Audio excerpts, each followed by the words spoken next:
Bueno, boa tarde a todos, que xa pasaron as 12. Nada, simplemente vou facervos unha pequena presentación do que se está facendo a nivel autonómico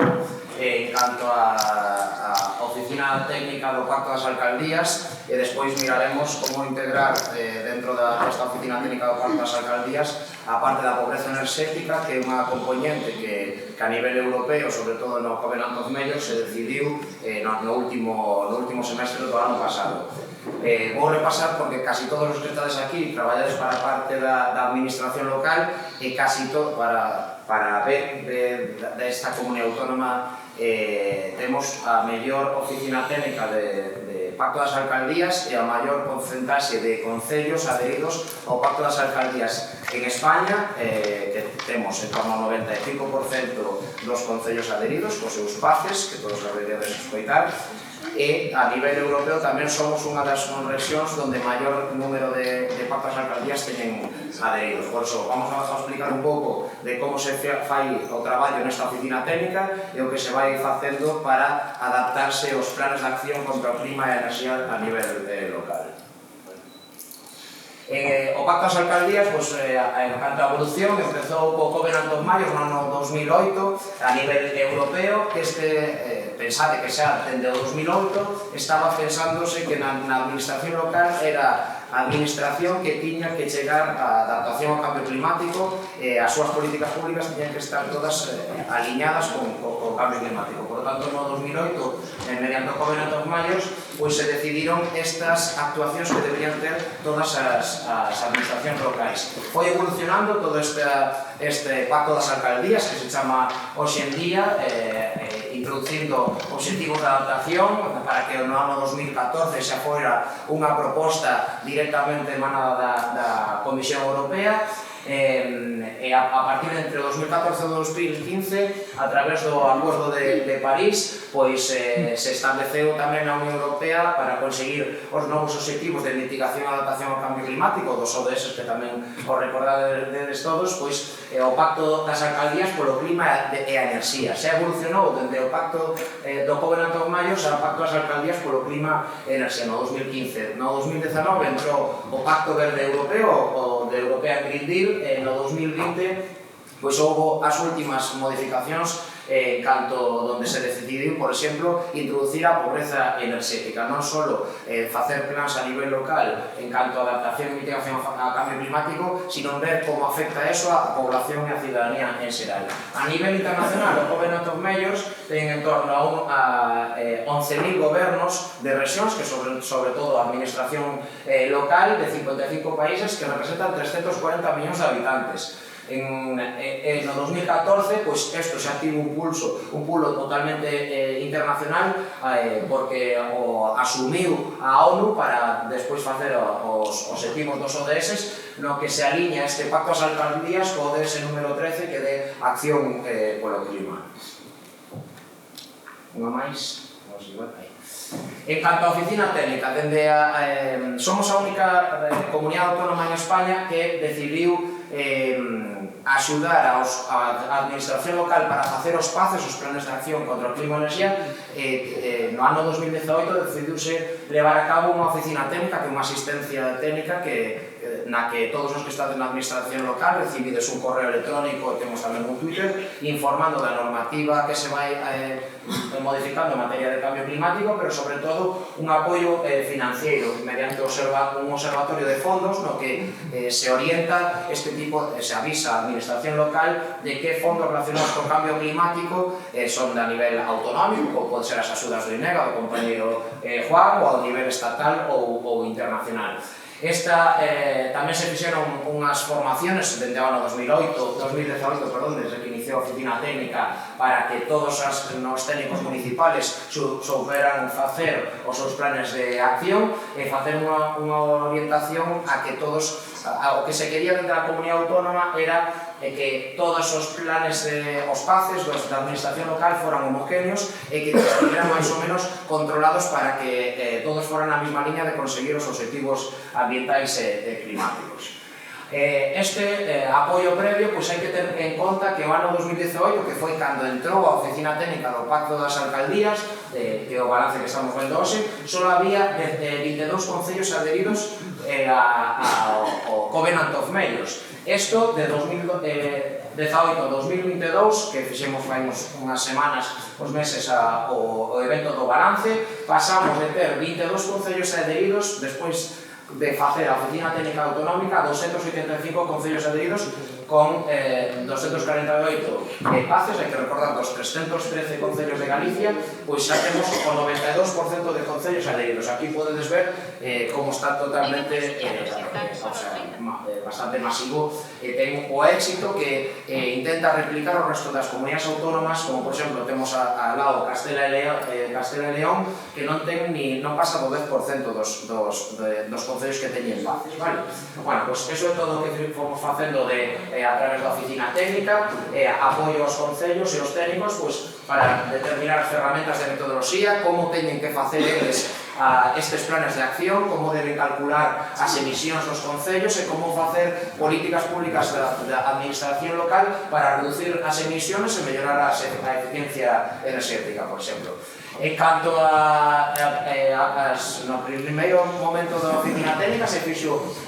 visitas a 251 dos 313 concellos de Galicia, aquí o verdes, onde se informou do contenido dos paces que cando se quixeran adherir, do apoio técnico, das ferramentas que están desarrolladas. As ferramentas suelen ser Exceles bastante sencillos para facer uns cálculos de emisións, pero tamén de como mellorar a eficiencia enerxética no concello, e a orientación para que os paces sairan adelante durante estes anos. En canto aos compromisos locais, todos os que estades aquí, que traballas na administración local, sabedes que todos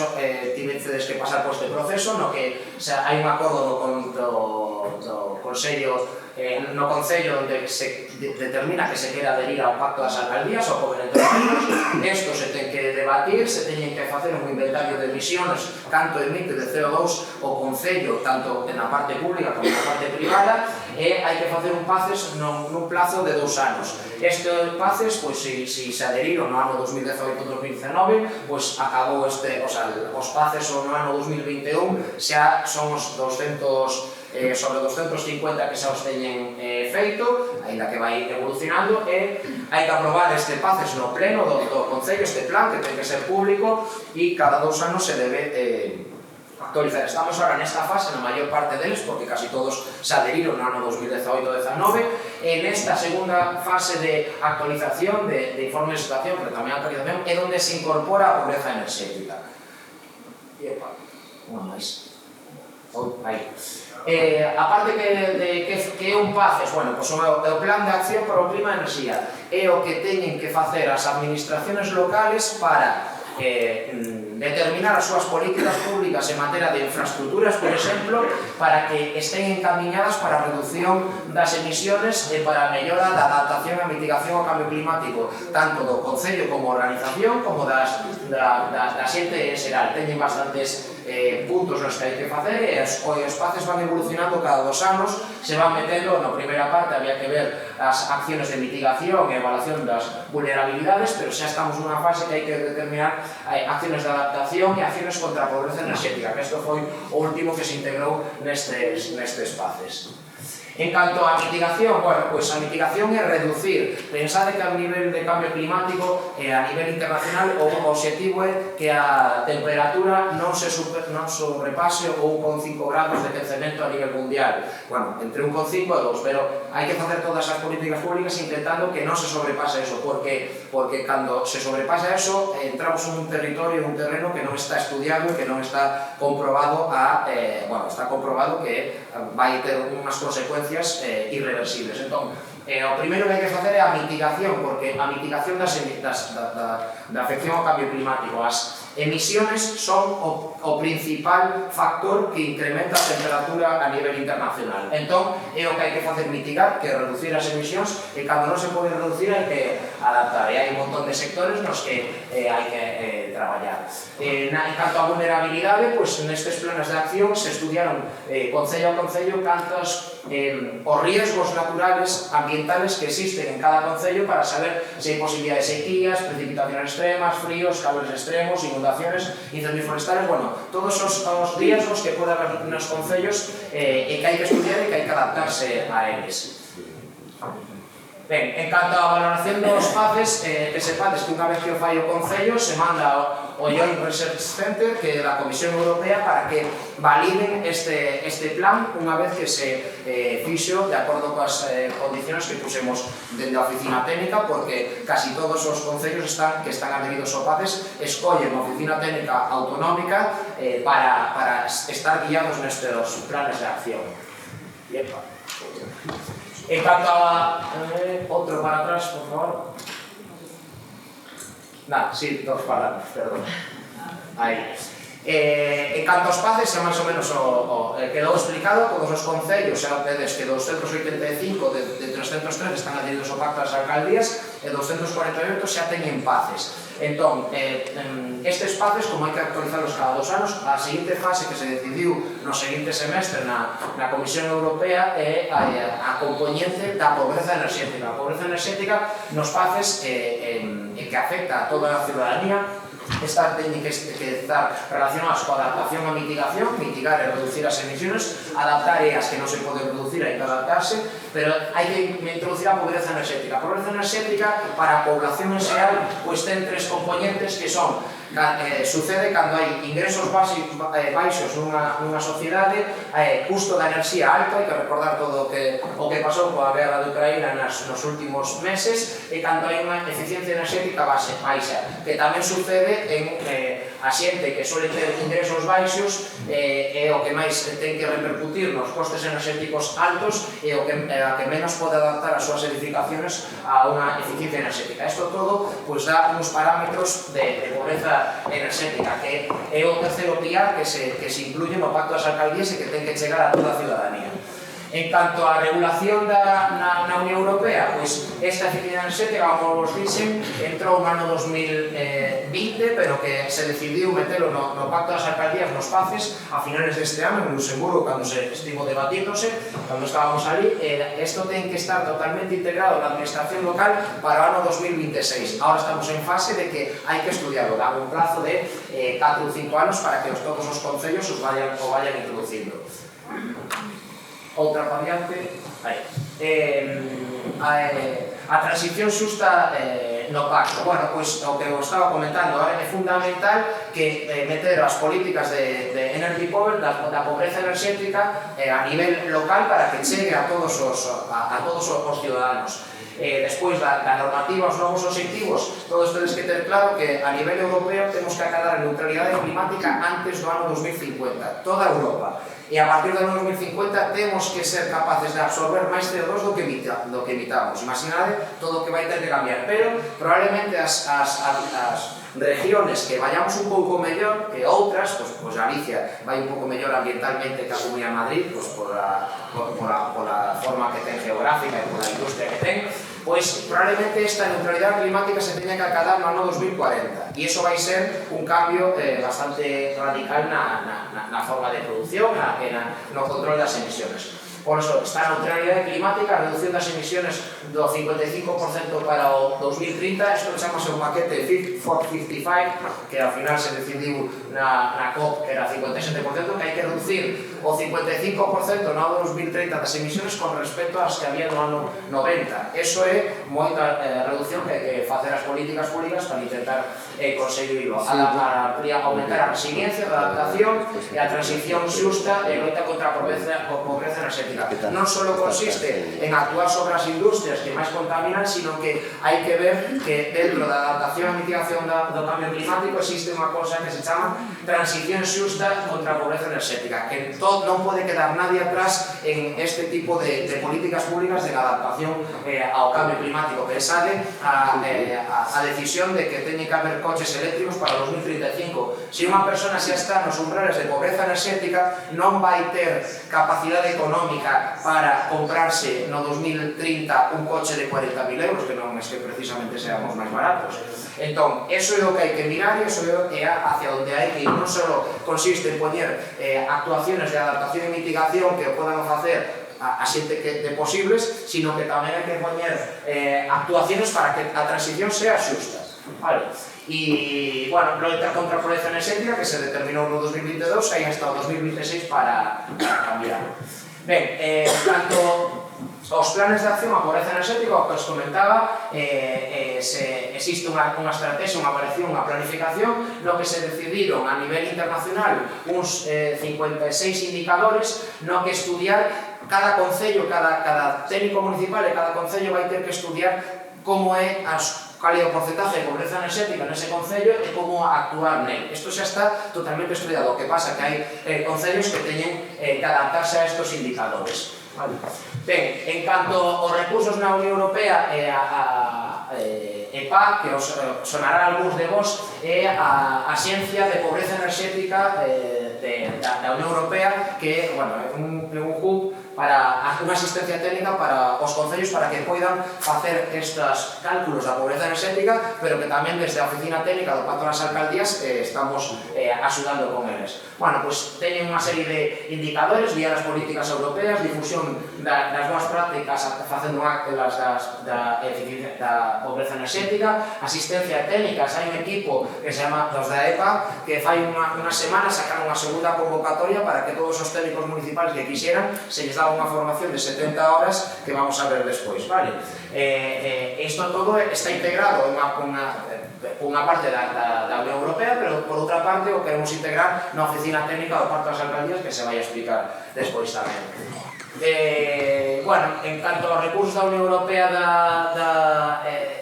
que hai que integrar, pois xa vos digo, despois creo que se vai a explicar un pouco máis en profundidade isto, pero é fundamental integrar estas políticas públicas de pobreza enerxética para complementar coas de adaptación e mitigación para que se poda chegar aos obxectivos ambientales e climáticos e que non quede nadie atrás, e que non veña unha persona cun coche de 40 anos porque lle é inviable de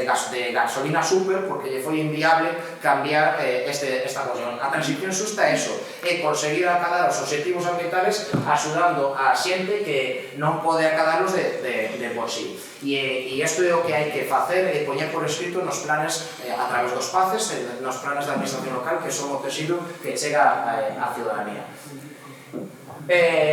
Bueno, simplemente como datos, en Galicia o 5,4% da población ten gastos de vivenda superiores ao 40% da renta, o 19% das persoas están en risco de pobreza, gasta en vivenda máis da mitad da súa renta, e para o 2021 a taxa de pobreza se verá nas zonas rurais e do 10% respecto ao 20% nas zonas urbanas. Estos son puntos no que cada concello ten que estudiar como actuar nestas, isto é a través do informe de Aro. Bueno, para concluir recursos en Galicia, pues hai que actuar a pobreza enerxética, ademais da adaptación e mitigación, pues se pode facer para que chegue unha transición xusta en materia residencial, pues mellorando a envolvente térmica e a reducción dos consumos das calefaccións, pues a xente que darlle axudas, como comentou Juan de Inega, pues para mellorar a eficiencia das súas vivendas, en canto ao transporte, a promoción do transporte público e que sexa accesible, sexa un bo transporte público, e maior accesibilidade universal aos servicios, en canto a través do plan de transporte metropolitano de Galicia, de transporte rural, e a nivel municipal, pues, por exemplo, en canto a xestión da auga, a xestión dos residuos. Bueno, hai que facer unha diagnose, unha estrategia, unha implementación e unha monitorización. Como todas as políticas públicas, pois a través da oficina técnica do Pacto das Alcaldías se vai intentar asesorar a todos os concellos e a todos os técnicos para que introduzcan nos seus PACES, nos seus planes de acción pola enerxía e o clima, esta parte da pobreza enerxética. Tamén faremos unha formación no mes de xunio ou xulio probablemente para que os técnicos municipales que están máis interactúan máis cos PACES sepan como integrar ese Excel de ten que ter toda esta parte. Hai que facer unha estrategia, pero despois cada concello ten que monitorizar para saber se cos anos que van pasando se van acabando estes resultados. E en principio, con isto quedou visto das políticas públicas que levamos dende a Xunta na parte de coordinación da Oficina Técnica da Administración local. Vale.